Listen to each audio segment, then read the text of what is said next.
Alright, hello, I'm doing another tutorial, and I watched over the last one, and I missed a lot of stuff, and I'm just gonna have to make up for it.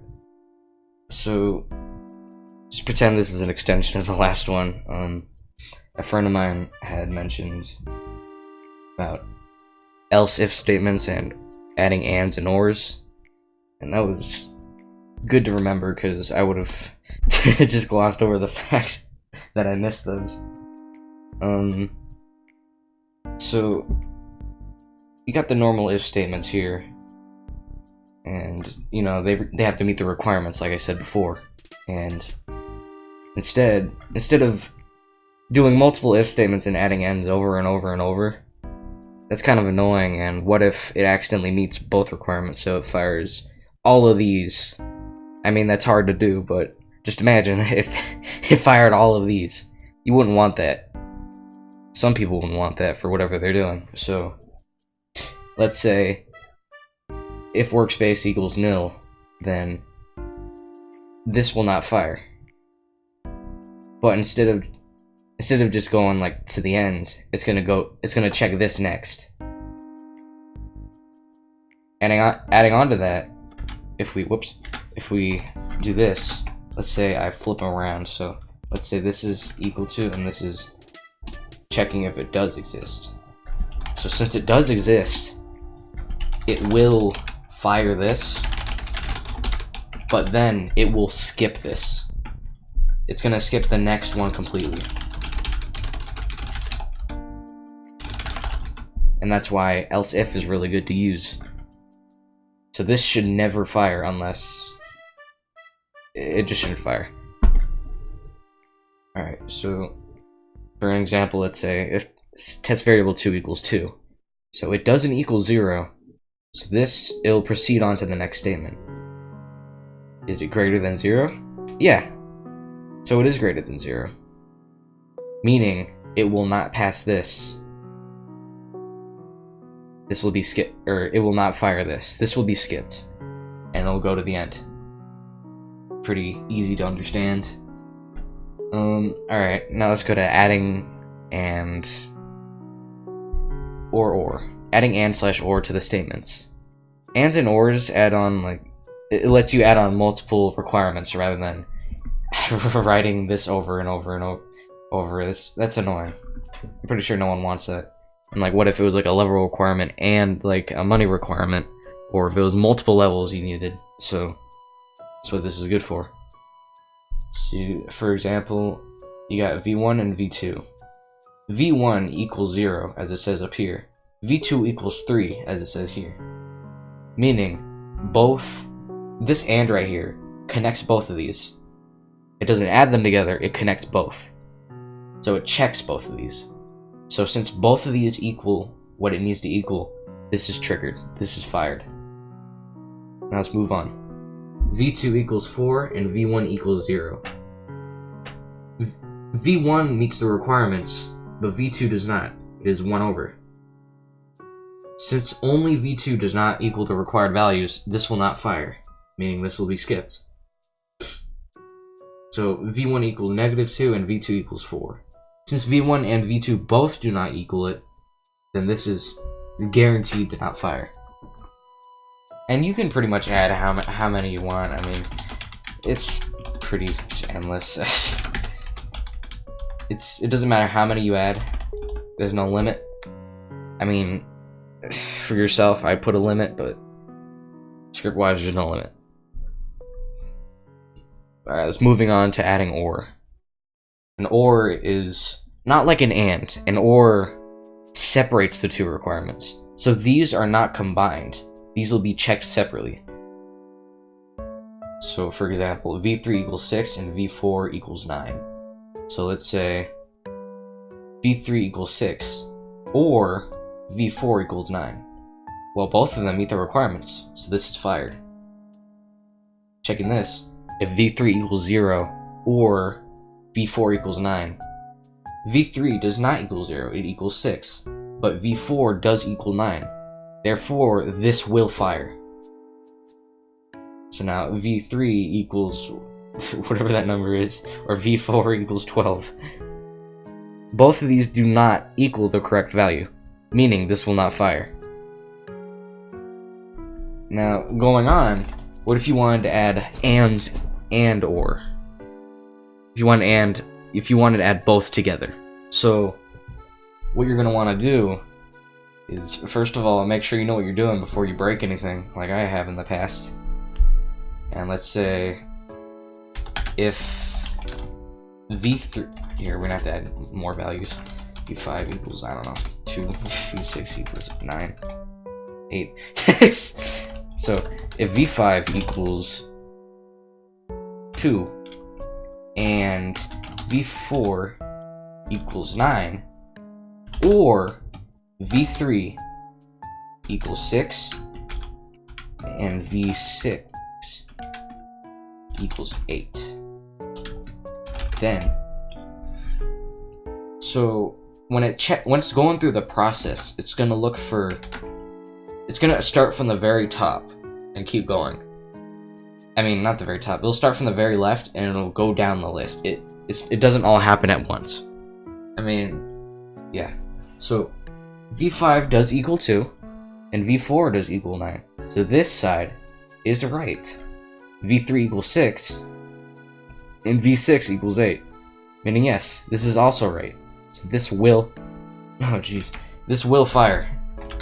Now let's say this is not the right value. Let's just say it's the completely wrong values. So you got v5 equals 12 and v4 equals negative 24. This side is, no, this is not going to work. But v3 does equal to 6 and v6 does equal to 8. So this will still fire. And then I'm pretty sure you know what happens next. It's, no matter what number it is, it's just not going to work.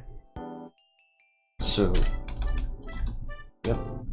Since both of these sides do not equal the right thing, then this is completely passed over. I'll remember to add notes later.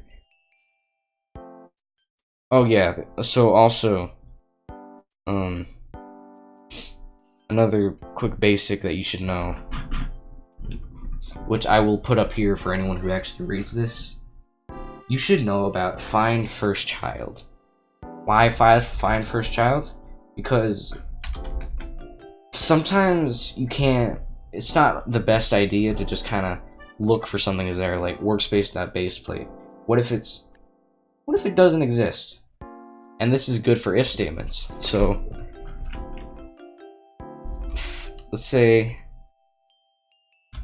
baseplate equals workspace find first child, and then in string you can put baseplate because it's looking for the name. So when it's looking for baseplate, this will just, it won't do anything. It'll come out nil, and it won't break if it doesn't exist.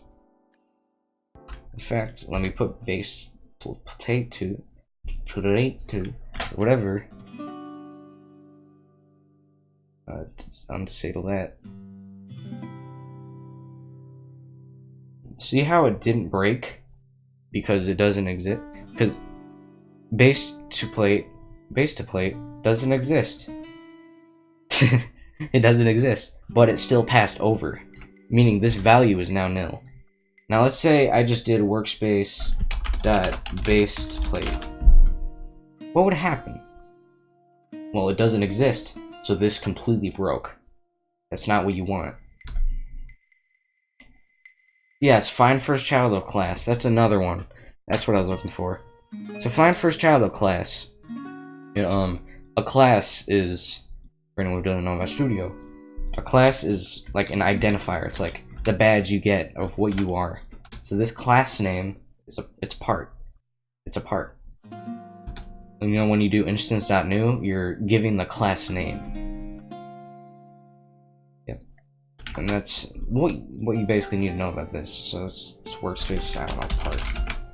It'll find the first class of whatever it finds, and whatever comes out is what comes out. So it's do like, just to make sure I know it, class finder found, and let's put find class. By the way, when you print, which I will put up here now. I hope you're watching these in order.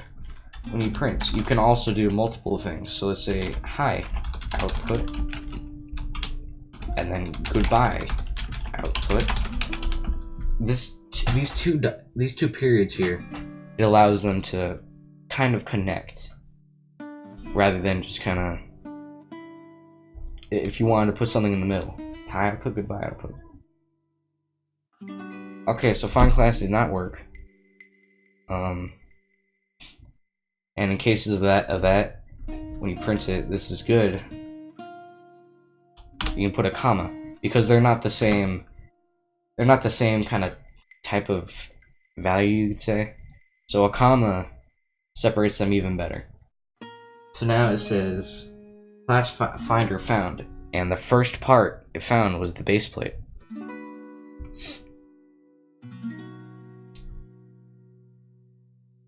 So what I was thinking of getting into was, I said before I was going to get into remote functions and whatnot for filtering enabled, because if you want to show this off to people, if you somehow manage to put all this stuff together, I mean, there isn't enough tutorials yet.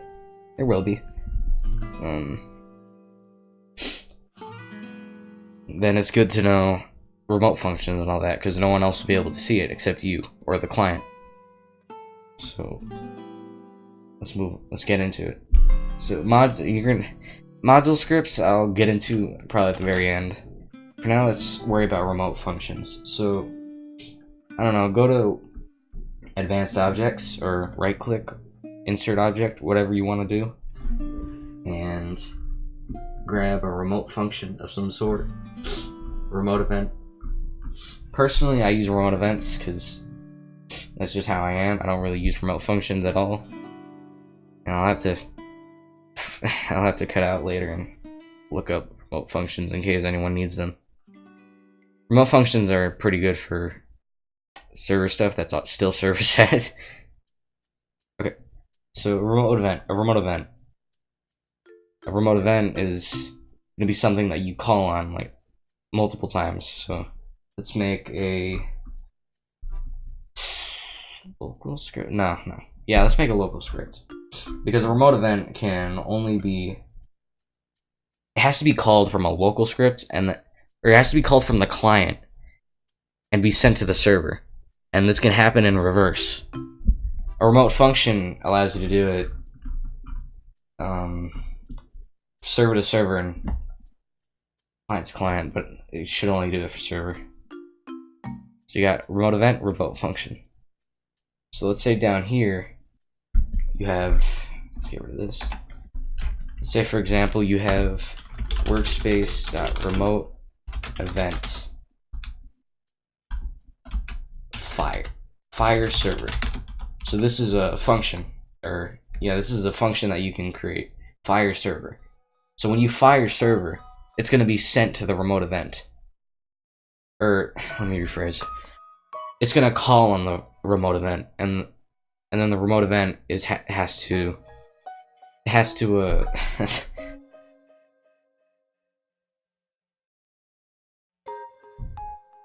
it cutting out today? The remote event has to react to the server being called. So let's make another script, server script.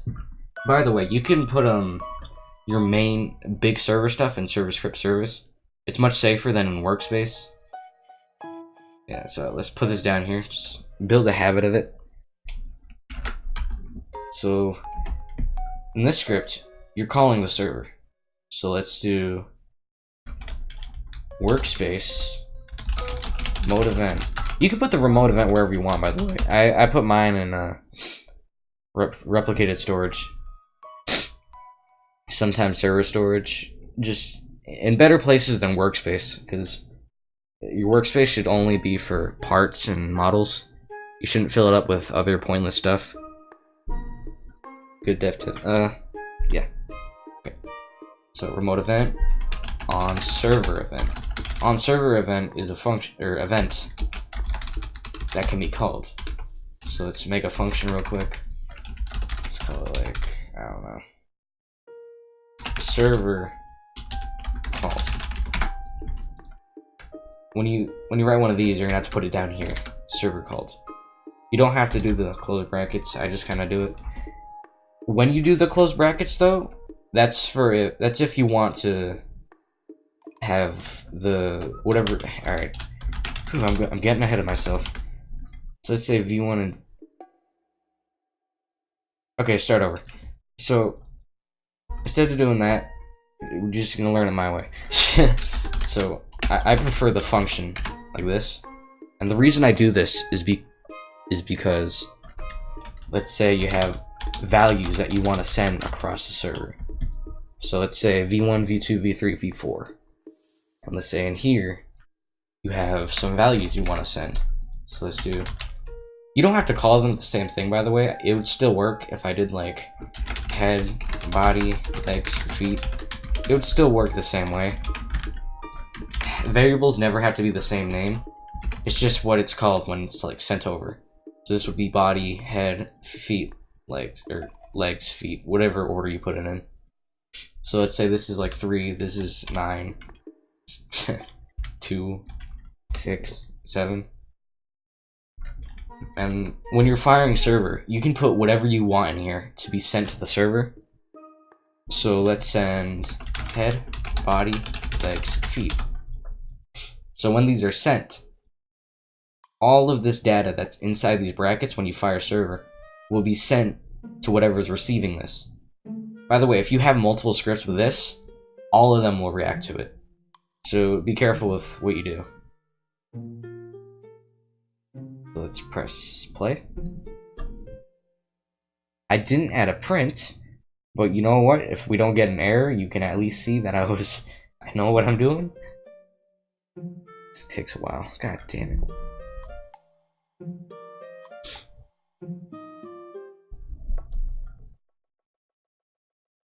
Okay, I forgot to add the print. Hold on. So let's have it print v1, v2, v3, v4.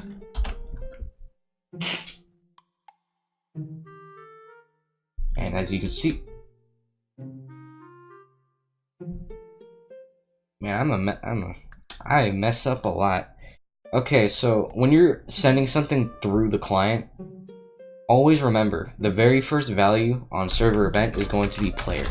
This is really useful actually. So never forget to put this player first, and then you can add all this. Never forget the player, because this will always be sent. You can't not send it. Anyways, play. So it printed 3927, like from the client. Now you're probably wondering, why can't the client just, you know, why do I have to know this remote event stuff? If you don't know what filtering enabled is, it divides the client and the server. You see how it says current client up here and then current server? It's because they're two different parts of the game. So you can see, well, you can see this, and you can see all of this server script service and whatnot, but that's because I'm the server. Now when I go to client, all the stuff that exists is no longer there. See how server script service doesn't have the script anymore? It's because we're unable to see it anymore. The client cannot connect to the server script service and the server storage without, like, I don't know, some high level 9 exploit or something. And that's why you need this, remote events. Now remote functions,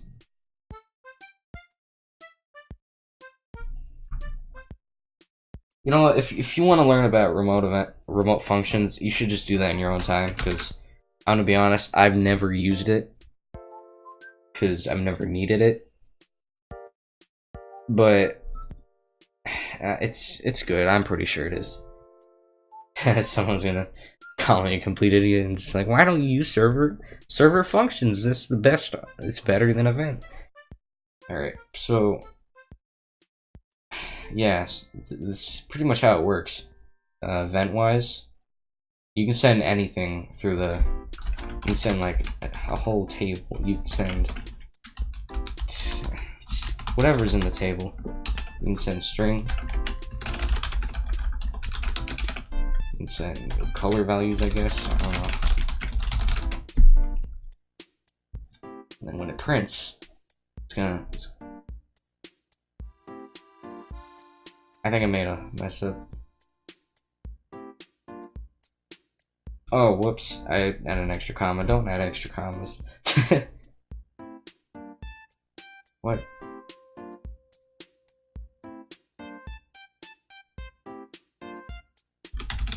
I meant color 3.new. See how it says table? Don't worry about that big number. This is just like a way to identify the table from every other table.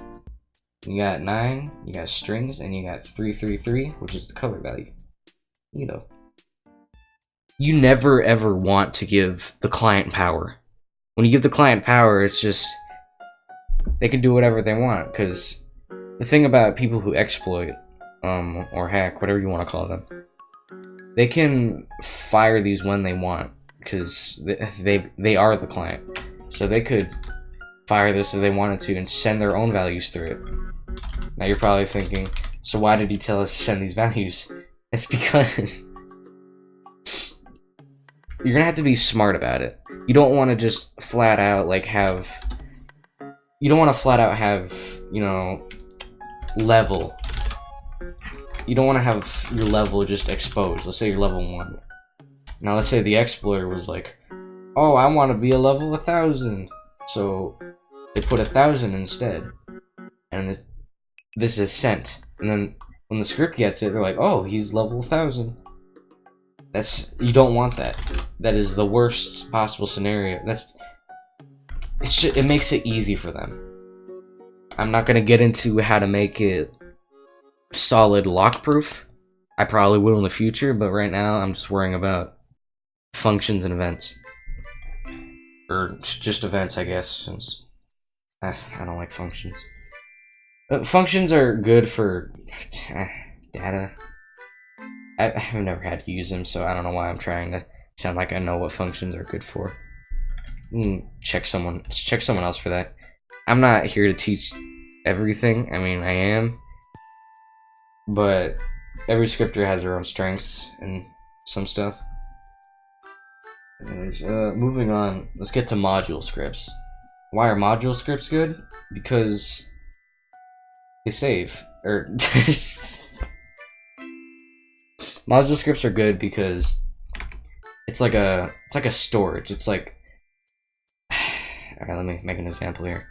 So let's say you have a script, yes?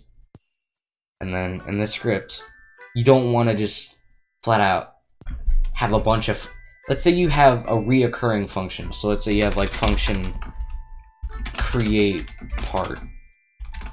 Well, this is a module. So what you're going to want to do actually is module.createPart. Why? So you can call it. Whatever module is, it'll be put in here and then it'll return. It returns the value to whatever's calling it. So let's say in the server script, we have workspace.module script. And then let's require it. Require is something used for modules where you can require and pretty much grab this whole module script. It creates a copy in a sense. So let's give it a value like mod. So let's say trigger. Let's have a trigger. So every time you jump, let's say it has. So for now, let's make it so every time you jump, it'll fire. So let's put true. Or, you know, you don't even have to put anything here. Let's just get rid of this for the sake of tutorial. So mod.createPart. So let's say local p, let's make a part in the module. Part workspace p.size equals vector 2. Okay, that's pretty much the basis of what we need, since the server's in the middle, so it'll just spawn. Now let's say every time you jump. So for now, there is a function for this, but for the sake of stuff you don't know, let's just do repeat while true do. let's grab the player real quick. Local player, or no, don't put local. Player equals game.player.local player. And then let's do this from player.character. Don't worry about this stuff. I'm just there isn't much you can do with basics yet. But hey, you learned that. I'll go over that in the future. So let's say if C find first child humanoid, then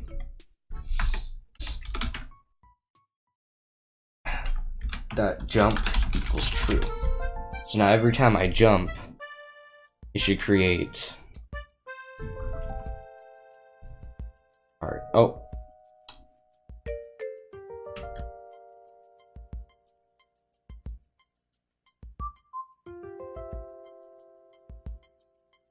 Okay, you should probably put repeat wait instead of player.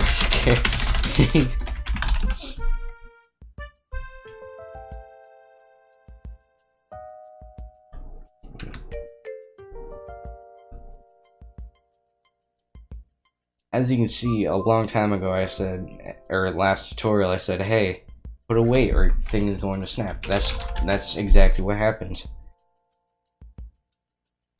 So now each time I jump, it creates a part.